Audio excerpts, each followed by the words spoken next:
Hey everyone, it's Laura here from makingcards.com, and in today's video I'm going to show you how to add foil to your cards.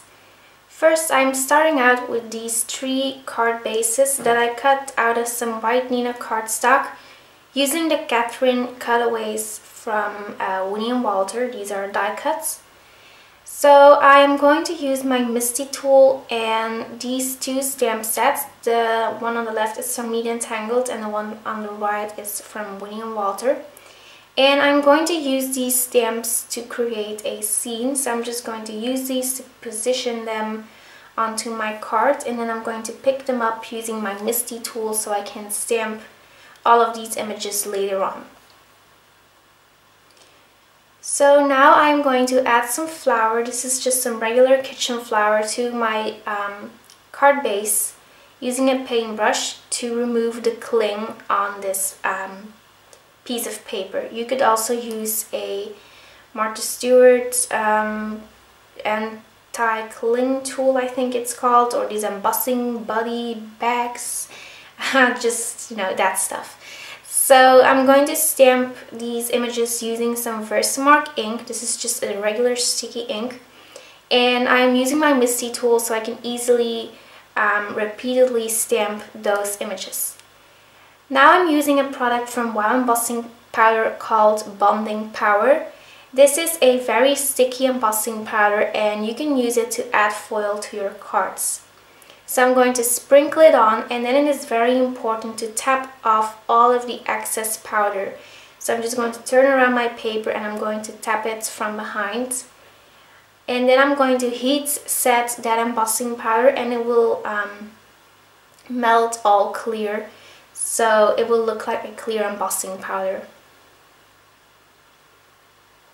There we go. Next, I just added some foil to these cards and I'm going to adhere that foil just temporarily with some washi tape. I am using foil from Heidi Swapp, but I'm also using the Fab foil from Wow Embossing Powder. Before I'm going to use my laminator, I'm just going to add some more heat to that foil from the behind of the cardstock. So I'm just doing that so it's all ready to be foiled through the laminator. So while my laminator is heating up, I'm just cutting some printer paper to the size, well, it's a little bit more larger, but I'm cutting it to the size of my paper and I am using it to protect my laminator from the foil.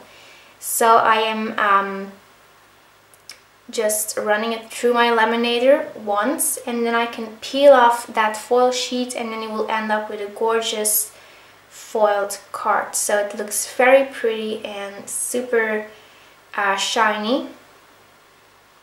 Next, I wanted to create a card base using foil as well.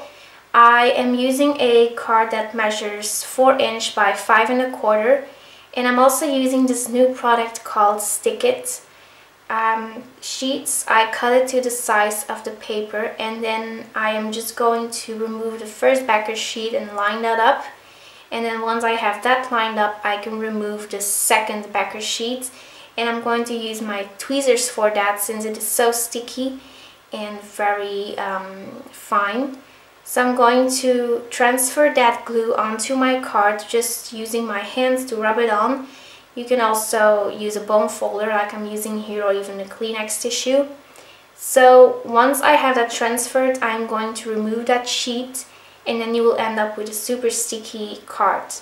So I'm just going to line up some foil onto this card and I'm going to rub that on as well, very carefully because you don't want to scratch it.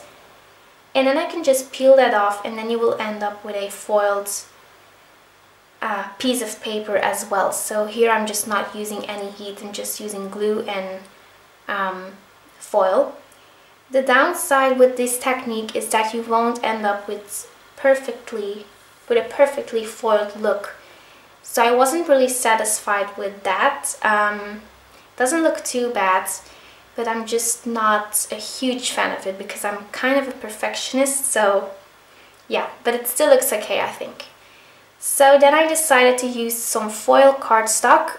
This is just some old cardstock that I had left, but I'm going to link to a paper pad with some of this new paper. and then I just use that as a base of my card. So that finishes up my projects for this Saturday assembly video. Thank you so much for watching, and be sure to visit my blog for details. Bye bye!